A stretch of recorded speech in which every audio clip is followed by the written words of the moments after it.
Kondisi peradaban di era Abbasiyah awal, bagian 2. Kondisi perekonomian dan penduduk. Para Khalifah Abbasiyah mengetahui pentingnya manajemen pada sektor perekonomian, pengembangan sumber daya, dan kas negara untuk memenuhi pos-pos kebutuhan negara.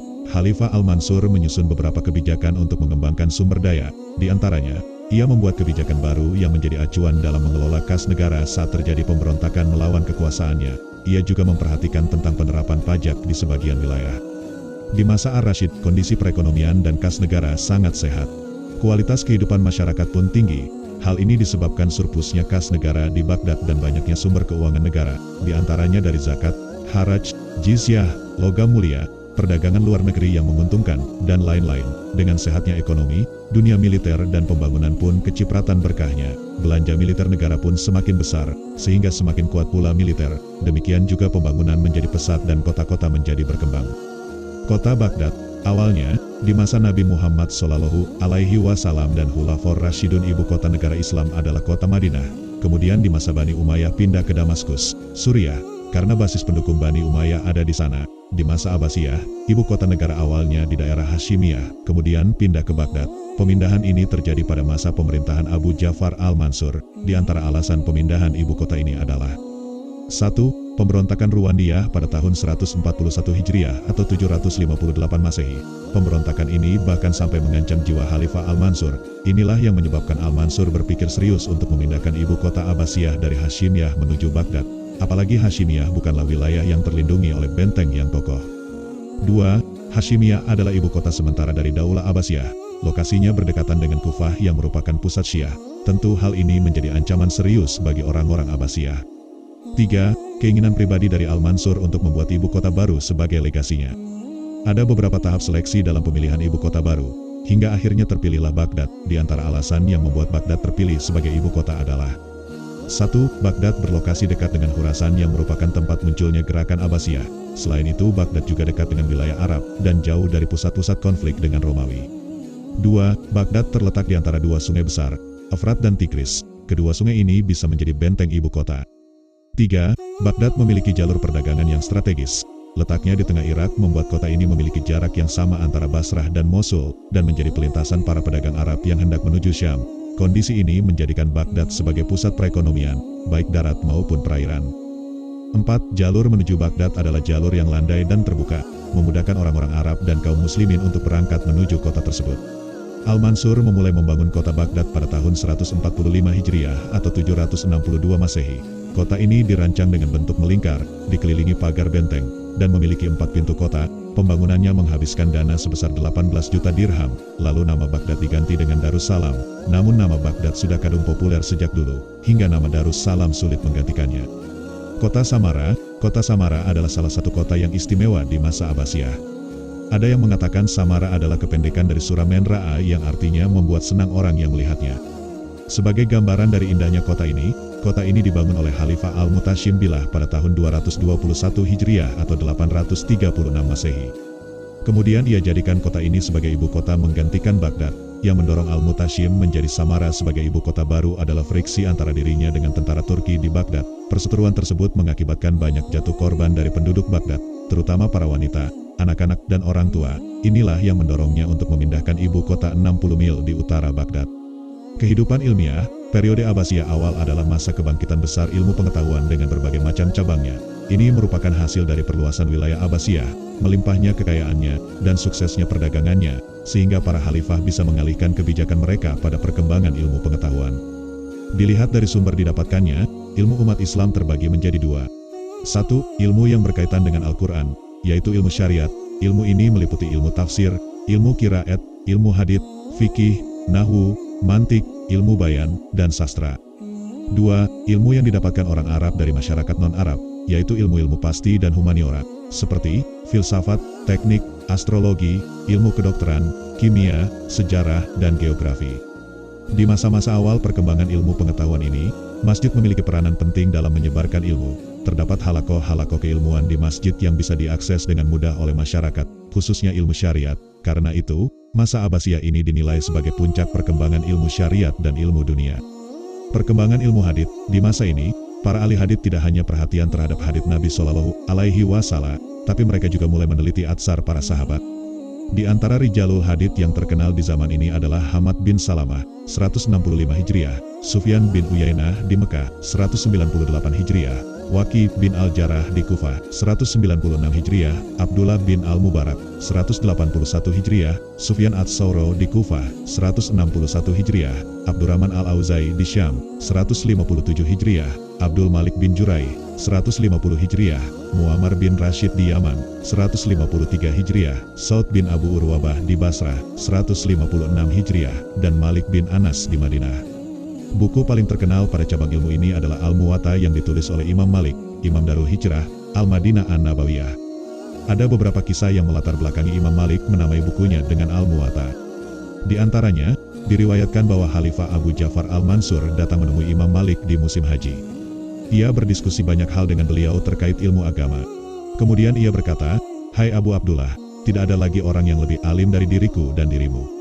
Adapun aku disibukkan dengan urusan kekhalifahan, karena itu, kumpulkan dan susunlah ilmu ini. Watihu, buatkan untuk orang-orang tautiatan, pengantar yang di dalamnya menjauhkan dari kesulitan Abdullah bin Umar, ringkasan Abdullah bin Abbas, Faidah Abdullah bin Mas'ud, buatlah buku yang menghimpun masalah-masalah yang tidak terlalu berat, yang telah disepakati oleh para imam dan para sahabat radhiyallahu anhum." Imam Malik rahimahullah merasa tidak mampu melakukan itu. Lalu beliau menghimpun kitab yang menghimpun hadis-hadis dalam fikih, dan buku tersebut dinamai Al-Muwatta. Perkembangan ilmu tafsir. Ilmu tafsir juga menjadi ilmu yang mapan di masa Daulah Abbasiyah. Sebelumnya, tafsir tidak tersusun rapi. Tafsir hanya terdiri dari catatan ayat-ayat pendek yang tidak tersusun antara satu ayat dan surat sebagaimana susunan Al-Quran, kecuali tafsir Ibnu Abbas. Ahli tafsir di masa Abbasiyah awal ini adalah Muqatil bin Sulaiman Al-Asdi, 150 Hijriah, dan Ibnu Ishaq, 151 Hijriah. Namun sayang, tafsir keduanya tidak sampai kepada kita di zaman sekarang. Perkembangan ilmu fikih. Cabang ilmu syariat lainnya yang berkembang pesat di zaman ini adalah ilmu fikih. Di masa itu dikenal ada dua kelompok besar fikih yang sering diistilahkan dengan madrasah. Ada dua madrasah yang terkenal di zaman itu. Pertama, Madrasah Ahlu Ar-Ra'yi di Irak dengan tokohnya Imam Abu Hanifah Nu'man bin Sabit, 150 Hijriah. Kemudian digantikan muridnya, Abu Yusuf Yakub bin Ibrahim, 182 Hijriah, dan Muhammad bin Al-Hasan Asy-Syaibani, 189 Hijriah. Yang kedua adalah Madrasah Ahlul Hijaz dengan tokohnya Imam Malik bin Anas. Madrasah ini disebut juga dengan Madrasah Ahlul Hadith. Kemudian muncul tokoh berikutnya, Imam Muhammad bin Idris Asy-Syafi'i, 204 Hijriah. Beliau menggabungkan dua madrasah ini. Beliau mengkombinasikan dua metode ini untuk memahami sunnah Rasulullah Shallallahu Alaihi Wasallam. Ilmu kalam, selain ilmu syariat, di masa Abbasiyah awal ini juga berkembang pesat ilmu kalam. Mulailah agama dan akidah diperdebatkan oleh orang-orang mutakalim ini, dan di antara kelompok yang paling populer di masa itu adalah Mu'tazilah, kemudian Murji'ah, Rafidah, dan Syiah. Ajaran Nasrani dan Yahudi pun turut mengalami perkembangan.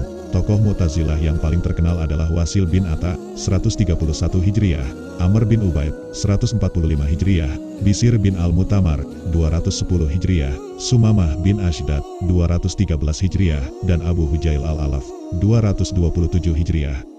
Perkembangan ilmu bahasa Arab, masa ini juga menjadi saksi perkembangan ilmu bahasa.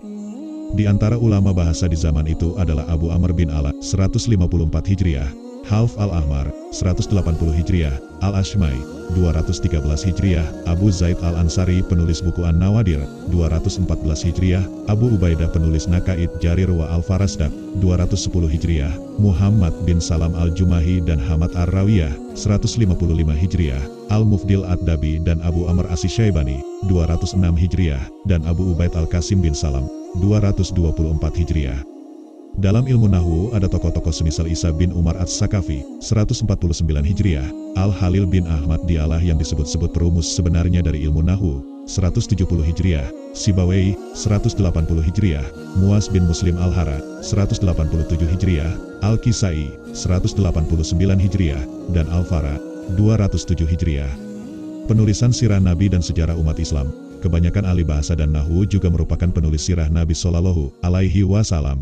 Yang paling terkenal di antara mereka adalah Muhammad bin Ishaq, 151 Hijriah, Ibnu Hisham, 213 Hijriah, Muhammad bin Umar Al-Waqidi, 207 Hijriah, dan Muhammad bin Sa'ad penulis At-Tabakat, 230 Hijriah.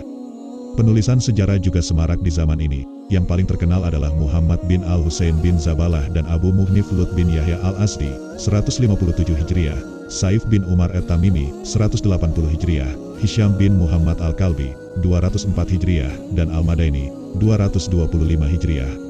Para penyair, di masa ini juga banyak terdapat penyair-penyair hebat seperti Bashar bin Barq, 168 Hijriah, Abu Nuwas Al-Hasan bin Hani, 195 Hijriah, Abu Al-Itahiyah, 211 Hijriah, Muslim bin Al-Walid, 208 Hijriah, dan Abu Tamam Hubaib bin Aus, 231 Hijriah.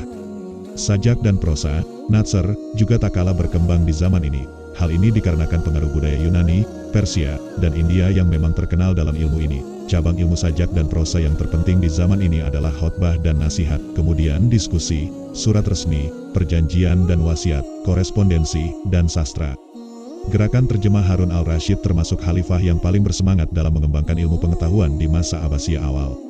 Ia membangun perpustakaan besar yang ia namai dengan Baitul Hikmah. Di dalam Baitul Hikmah, ia himpun para penulis, para penerjemah, dan penyalin naskah. Yang paling terkenal di antara mereka adalah Sahal bin Harun, Al-Husain bin Sahal, dan Fadl bin Naubahti. Mereka adalah pengalih bahasa Persia ke bahasa Arab. Kemudian ada Hunain bin Ishaq, Yuhana al-Bitrik, dan Yuhana bin Masaweh. Mereka merupakan penerjemah dari bahasa Yunani dan Suryani ke bahasa Arab. Di masa Al-Makmun gerakan terjemah kian menggeliat. Sejumlah ilmu dalam bahasa non-Arab ditranslate ke bahasa Arab. Ia mengirim utusan ke Konstantinopel untuk mendatangkan karya tulis di bidang filsafat, teknik, musik, dan kedokteran. Di masa itu tidak hanya khalifah yang memiliki semangat dan perhatian untuk mengembangkan ilmu pengetahuan, semangat serupa juga dimiliki oleh orang-orang kaya. Mereka memberi motivasi bagi siapa yang bisa menerjemah akan diberi sejumlah uang. Di antara orang-orang kaya tersebut adalah Muhammad, Ahmad, dan Al-Hasan. Ketiganya merupakan putra dari Musa bin Syakir. Mereka menginfakkan sejumlah uang yang banyak untuk menerjemahkan buku-buku matematika. Mereka sangat berjasa dalam perkembangan ilmu teknik, musik, dan astronomi. Upaya para penguasa dan orang-orang kaya ini pun disambut oleh para rakyat yang gemar belajar. Mereka bersemangat mempelajari buku-buku terjemah tersebut. Bahkan mereka yang tidak bersumbangsi dalam harta ini, berupaya memberi sumbangsi dari sisi pemikiran. Mereka memberi penjelasan dan catatan-catatan untuk buku-buku tersebut agar semakin mudah dipelajari. Mereka mengoreksi bagian-bagian yang keliru, karena tidak ada buku yang bebas dari kesalahan. Di antara para cendekiawan ini adalah Yakub bin Ishaq al-Kindi. Ia menerjemah dan memberi penjelasan untuk buku-buku filsafat, kedokteran, ilmu hitung, mantik, teknik, dan astronomi. Industri kertas, dengan semaraknya perkembangan ilmu pengetahuan dan gerakan terjemah ini memunculkan industri baru di dunia Islam, yaitu kertas. Karena kertas merupakan salah satu bahan pokok untuk menulis, Al-Fadl bin Yahya al-Barmaki membuat pabrik kertas di Baghdad di masa pemerintah Al-Rashid. Semakin berkembanglah keilmuan di dunia Islam, setelah sebelumnya mereka menulis dengan mengandalkan kulit dan kertas yang dibuat dari daun papirus.